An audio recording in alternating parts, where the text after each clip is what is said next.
The Radio Memories Network is brought to you in part by Liberated Syndication, podcast publishing made easy, libsyn.com. That's libsyn.com.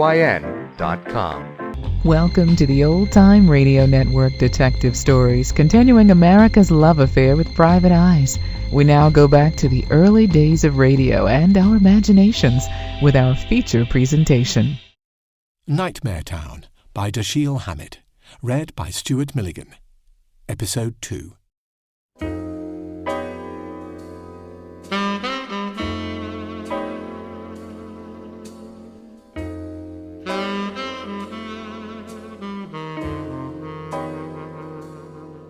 The Finn's lunchroom was little more than a corridor, squeezed in between a pool room and a hardware store.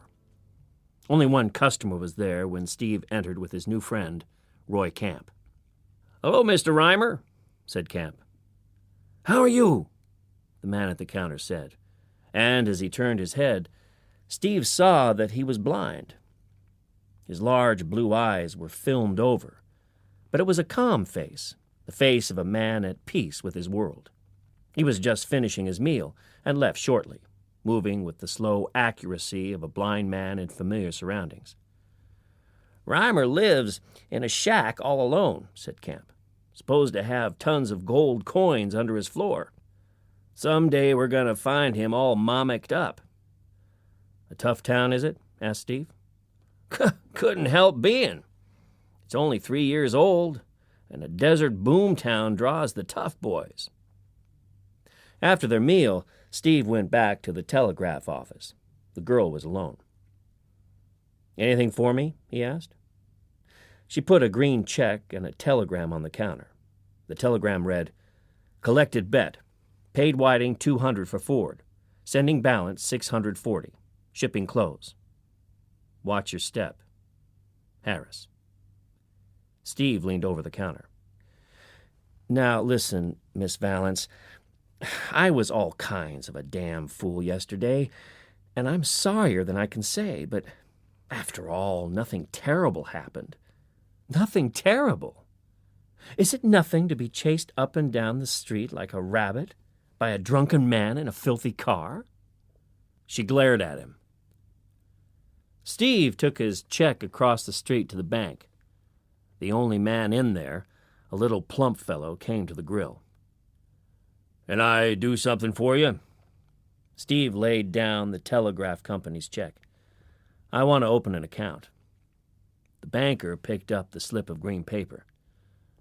"Ah, you're the gentleman who assaulted my wall with an automobile yesterday." Steve grinned.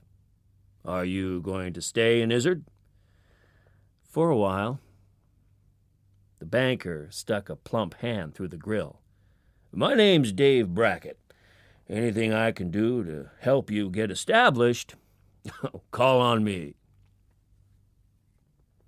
That night, shaved and bathed, Steve, with his black stick beside him, played stud poker with Roy Camp and 4 factory workers. Prohibition didn't feature in Izzard. White-hot liquor was to be had at the cost of 50 cents and a raised finger. At 5 to midnight, the 4 factory men left for work, and the game broke up. Steve and Camp left together.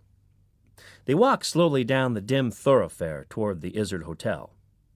Not 1,000 words had passed between the two men, but they had as surely become brothers in arms, as if they'd tracked a continent together.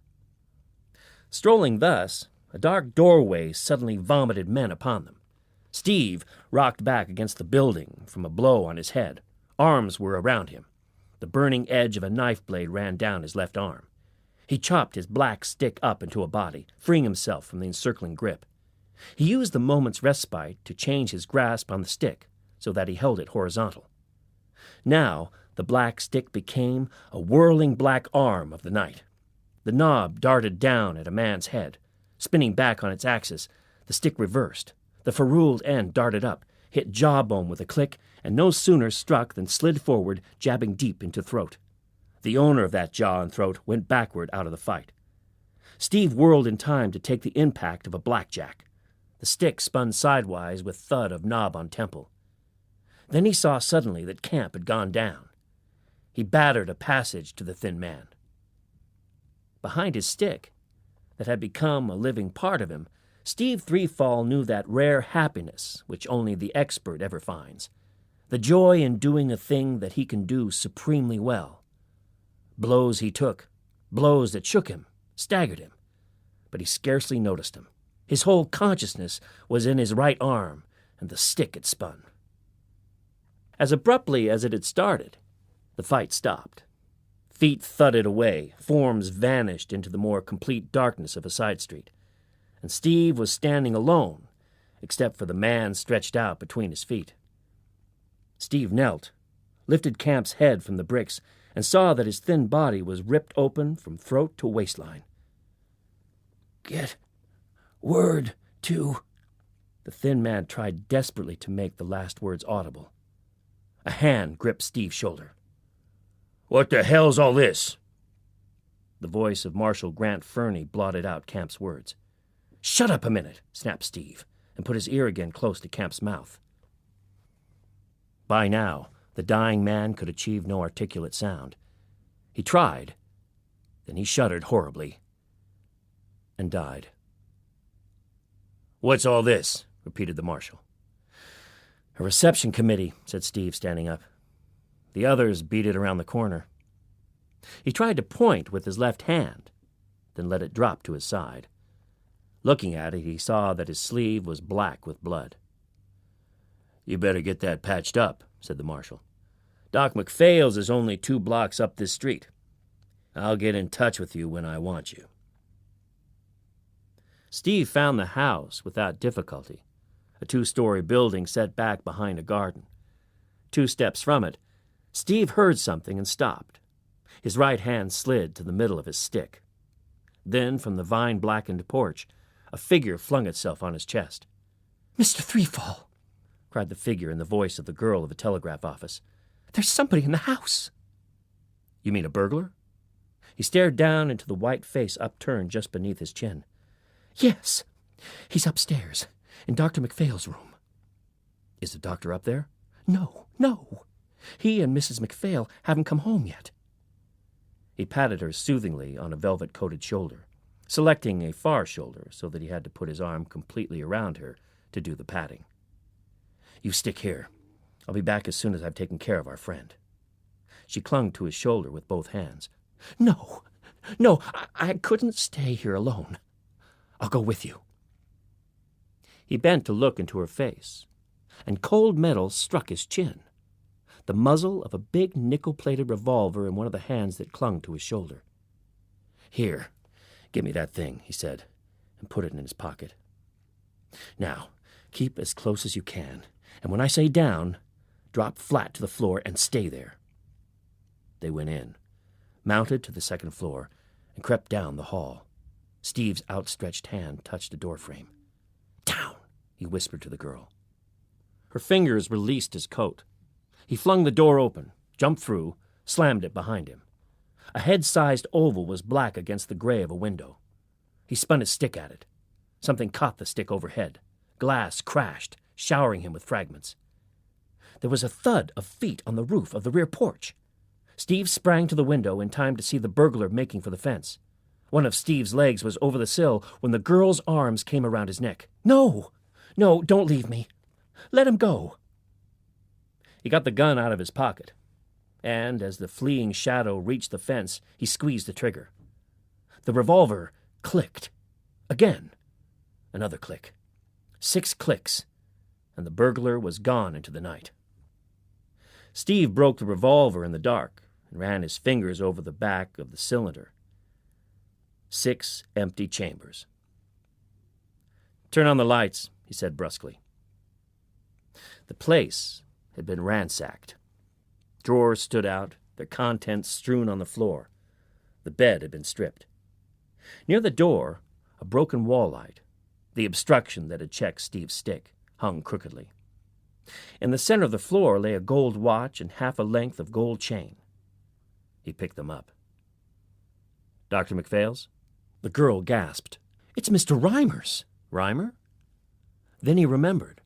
Reimer was the blind man who had been in the Finn's lunchroom and for whom Camp had prophesied trouble. Yes. Oh, I know something has happened to him. She put a hand on Steve's arm. We've got to go see. He lives all alone. The blind man's cabin was dark when they reached it, but the front door was ajar. Reimer lay on the floor, sprawled on his back. The room was topsy-turvy. Furniture lay in upended confusion. Clothing was scattered here and there, and boards had been torn from the floor. The girl knelt beside the unconscious man while Steve found an oil lamp. He got it burning just as Reimer's filmed eyes opened, and he sat up. He recognized the girl's voice at once and smiled in her direction. "I'm all right, Nova," he said. "Not hurt a bit." He frowned with sudden anxiety, got to his feet, and moved across the room. Steve pulled a chair from his path, and the blind man dropped on his knees in a corner, fumbling beneath the loosened floorboards. His hands came out empty, and he stood up. "Gone," he said. Steve took the watch from his pocket and put it into one of the blind man's hands. "There was a burglar at our house," explained the girl. "After he'd gone, we found that on the floor. This is Mr. Threefall." The blind man groped for Steve's hand, pressed it. Then his flexible fingers caressed the watch, his face lighting up happily. "I'm glad to have this back. The money wasn't so much, less than $300, but this watch was my father's." As the girl started to straighten up the room, he remonstrated. "Run along home, Nova. It's late, and I'm all right. I'll go to bed now and let the place go as it is until tomorrow." The girl demurred. But presently she and Steve were walking back to the McPhail's house, through the black streets. They walked 2 blocks in silence. "What's the matter?" she asked abruptly. Steve smiled pleasantly down at her. "Nothing." "Why?" "There is. You're on your guard. You don't trust me." He tried a little of the truth. "Just wondering, you did give me an emptied gun to go after the burglar with, and you wouldn't let me chase him." Her hands fastened upon his lapels. Please, Mr. Threefall, you've got to believe me. I didn't know the revolver was empty. It was Dr. McPhail's. I took it when I ran out of the house, and as for not letting you chase the burglar, I was afraid to be left alone again. I'm a little coward. Please believe in me, Mr. Threefall. I need friends."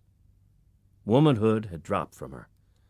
She pleaded with the small white face of a frightened child. "It's been terrible. I came here 3 months ago because there was a vacancy in the telegraph office. The town, I can't get accustomed to it. It's so bleak. But I had to stay. There was nowhere else to go. Some people have been nice to me. Larry, Mr. Ormsby, persuaded the McPhails to let me live with them. Mr. Reimer has helped me too, but I'm scared of everything. Of Larry Ormsby especially. It's as if there was something inside of him waiting for something. I'm so afraid. Oh, it's a nightmare."